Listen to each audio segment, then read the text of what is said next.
చాలామంది ఎండోమెట్రియోసిస్ అనే ప్రాబ్లంతో సఫర్ అవుతూ ఉంటారు కదా. ఈ ఎండోమెట్రియోసిస్ అనే ప్రాబ్లంలో అసలు ఏం చేయాలి డాక్టర్ గారు అని అడుగుతారు చాలామంది వచ్చి. ఈ ఎండోమెట్రియోసిస్ అనే ప్రాబ్లం ఏంటి, అసలు మామూలుగా ఎండోమెట్రియం అంటే ఏంటి? గర్భసంచి పై పొరనేమో పెరిమెట్రియం అంటాం, మధ్యలో పొరనేమో మయోమెట్రియం అంటాం, లోపల పొరనేమో ఎండోమెట్రియం అంటాం. ఈ ఎండోమెట్రియం మనకు చాలా చాలా ఇంపార్టెంట్ అనమాట. ఎందుకంటే రెగ్యులర్గా పీరియడ్ వచ్చేది, బ్లీడింగ్ అయ్యేది, మళ్ళా నెలకి మళ్ళీ పెరిగేది, మళ్ళీ నెక్స్ట్ నెలవారీ వచ్చేది, ఇవన్నీ కూడా ఈ ఎండోమెట్రియం వల్లనే. ఈ ఎండోమెట్రియం క్యావిటీ లోపలనే మనకి బిడ్డ పొదుక్కుంటుంది, బిడ్డ లోపల ఇంప్లాంట్ అవుతుంది, బిడ్డ పెరుగుతుంది, బిడ్డ లోపల పెరిగిన తర్వాత డెలివరీ అవుతుంది. ఇవన్నీ కూడా ఈ ఎండోమెట్రియమే. ఈ మధ్యలో మయోమెట్రియము పెరిమెట్రియం, ఈ పైన లేయర్స్ రెండు కూడా ఎండోమెట్రియంకి ప్రొటెక్షన్ అనమాట.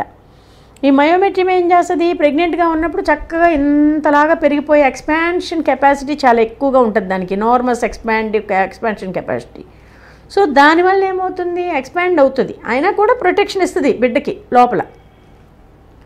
సో ఈ ఎండోమెట్రియం బాగుంటేనే బిడ్డ చక్కగా లోపల పట్టుకుంటుంది, మాయ ఫామ్ అవుతుంది, మాయ చక్కగా పట్టుకుంటుంది, మాయ ద్వారా మంచిగా బిడ్డకి బ్లడ్ వెళ్తుంది, బ్లడ్ సప్లై వస్తుంది, చక్కగా బిడ్డ పెరుగుతుంది, డెలివరీ వరకు ఏ ప్రాబ్లం ఉండదు. సో ఈ ఎండోమెట్రియోసిస్ అంటే ఏంటి? మామూలుగా మనకు బ్లీడింగ్ అందరికీ కిందకు వస్తుంది కదా, మామూలు వెజైనా లోపల నుంచి కిందకు వచ్చేస్తుంది, యూట్రస్ నుంచి వెజైనాకి, వెజైనా నుంచి బయటకు వస్తుంది. అలా కాకుండా ట్యూబ్స్లోకి వెళ్ళిపోతే, ఒకవేళ ఇదిగోండి ఇది యూట్రస్ నుంచి ఇలా కిందకి బ్లీడింగ్ వస్తూ కొంత కిందకు వస్తుంది, కొంత ఏం చేస్తుంది ఇలాగ రిట్రోగ్రేడ్గా ఆపోజిట్ డైరెక్షన్లో వెళ్ళిపోయి ట్యూబ్స్లో నుంచి వచ్చేసి ఈ ఓవరీ మీద పడిపోద్ది. ఈ ఓవరీ మీద పడిపోయినప్పుడు ఈ ట్యూబ్స్లో ఉన్నప్పుడు మళ్ళీ దానికి రీజనరేటివ్ కెపాసిటీ ఉంటుంది కదా, నెక్స్ట్ పీరియడ్ వచ్చినప్పుడు ఇంకొంచెం పెరుగుద్ది ఆ ఓవరీ మీద, నెక్స్ట్ పీరియడ్ వచ్చినప్పుడు ఇంకొంచెం, అట్లా 1 సంవత్సరం 2 సంవత్సరాలు అయ్యేటప్పటికి ఎంత సిస్ట్ అవుద్ది అంటే ఓ బ్లడ్ అంతా పూడుకొని పోతుంది అనమాట. మామూలుగా మనకి మెన్స్ట్రువల్ బ్లడ్ కిందకు ఎంత వస్తుందో మళ్ళీ ఆపోజిట్ డైరెక్షన్లో అంత వెళ్తుంది. ఎందుకు వెళ్తుంది మేడం? కారణమే సరిగ్గా తెలియదు ఎవరికి. యూజువల్గా ఇది వెల్ టు డూ ఫ్యామిలీస్లో వస్తుంది. యూట్రస్ యొక్క పొజిషను అండ్ ట్యూబ్స్ పొజిషను కూడా ప్రాబ్లం ఉండొచ్చు, నిజంగా కారణం అనేది తెలియదు. ఇంక ఇప్పుడు ఏంటి, ఏ కారణం తెలియనట్లన్నిటికీ ఇది జెనెటిక్ జీన్ అంటున్నారు. సరే మనం కూడా జీన్ అనుకున్నాం, సరే మనకి జీన్ అవ్వచ్చో లేకపోతే ఇంకోటి అవ్వచ్చో, ఏదో ఒకటి ఆ ప్రాబ్లం మనము ఎలాగోలా బయటపడాలి, ఎలాగోలా బెడ్ రావాలి, ఇంతే మీకు కావాల్సింది. మీకు ఏం అవసరమో అది అడగండి.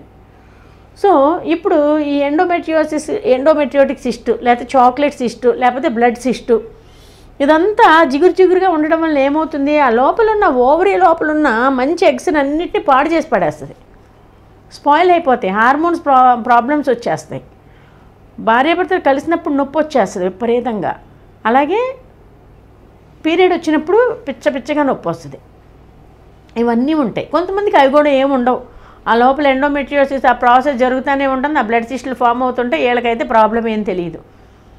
వచ్చి చూస్తే స్కాన్ చేస్తే పెద్ద సిస్టులు, గడ్డలు, అతుకులు బొతుకులు అన్నీ. సరే ల్యాప్రోస్కోపీ చేస్తాము, ఎంతవరకు వీలు కలిగితే అంతవరకు సరి చేయగలము, ఒక్కోసారి వీలు కలగదు. అసలు అదంతా ఫ్రోజన్ పెల్లిస్ మొత్తం అట్ల కట్టుకుని పోయి చుట్టూతా ఉన్న ఇంటెస్టైన్స్ కానీ, చుట్టూతా ఉన్న బ్లాడరు, రెక్టము, ఆ రెక్టం బయట మొత్తం అంతా ఆ యొక్క ఎండోమెట్రియోసిసే ఉంటుంది.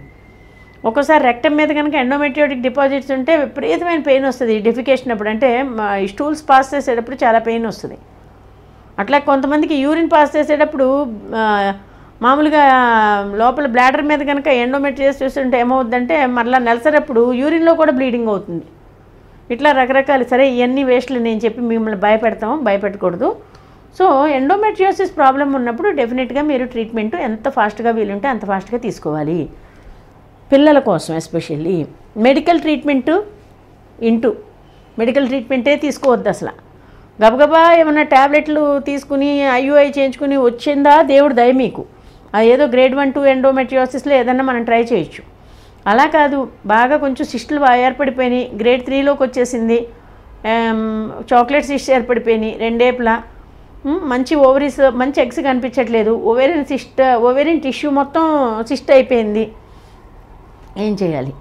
ఆ జాగ్రత్తగా ఆ సిస్ట్ను ఒక్కొక్కసారి రిమూవ్ చేసాక మళ్ళీ వస్తుంది, అది మళ్ళా చాలామందికి 25 to 50% మళ్ళీ వచ్చేస్తూ ఉంటుంది. సరే రిమూవ్ చేసాక పిల్లలు పుడితే వెల్ అండ్ గుడ్ ట్రీట్మెంట్ తీసుకుని, లేదు అంటే బాగా మళ్ళీ ఎక్కువ వచ్చేస్తే గ్రేడ్ 3 గ్రేడ్ 4 ఎండోమెట్రియోసిస్ ఉంటే ఇంకేం లేదు ఆప్షన్ సరగసి. గ్రేడ్ 1 2 ఉంటే గబగబా ట్రీట్మెంట్ తీసుకోండి. ఐసీఎస్ఐకి వెళ్తారో, ఐవీఎఫ్కి వెళ్తారో, ఇంకోటి వెళ్తారో, బ్లాస్టోసిస్ట్కి వెళ్తారో, మాకు అవన్నీ వద్దు. మీరు ముందు బిడ్డను కనండి. ఏ విధమైన ట్రీట్మెంట్ తీసుకున్నా మాకు అవన్నీ అనవసరం. బిడ్డను మాత్రం మీరు తొందరగా కంటే చాలు. ఎందుకంటే ఇదో పెద్ద నొటోరియస్ డిసీజ్ లాగా అనమాట. ప్రాబ్లం ఏమి మనకి ఏం పైకి కనిపించకుండానే లోపల తినేస్తూ ఉంటుంది. కాబట్టి మంచి ఎగ్స్ అన్నీ పాడైపోతూ ఉంటే గబగబా ట్రీట్మెంట్ తీసుకోవాలి, తొందరగా సక్సెస్ అయ్యేలా చూసుకోవాలి. ఇంతే ఇంకా మందు దీనికి. ఆ తర్వాత ఒక బిడ్డ పుట్టాక దేవుడి దేవుళ్ళని అన్నీ బాగుంటే అప్పుడు నొప్పు గిప్పి అలాంటివి ఏమైనా ఉంటే కావాలంటే మనం ఆపరేషన్ అది చేసేసుకోవచ్చు కదా. తర్వాత ఇప్పుడు కొంతమందికి 2-3 సార్లు 4 సార్లు ఇక్సీ ట్రీట్మెంట్లు తీసుకున్నా కూడా సక్సెస్ అవ్వవు ఎండోమెట్రియోసిస్ ప్రాబ్లమ్స్లో. అలాంటి వాళ్ళు ఏం చేయాలి? ఎందుకంటే ఎండోమెట్రియోసిస్ ప్రాబ్లంలో గర్భసంచి లోపల పొర కూడా ప్రాబ్లమే అవుతుంది. ఒక్కోసారి ఇకోజెనిస్టిస్ అంటే బాగా సున్నంలాగా కాల్సిఫై అయిపోయినట్లుగా అయిపోతుంది లోపల. ఇలాంటి ప్రాబ్లమ్స్ అన్నీ వస్తూ ఉంటాయి.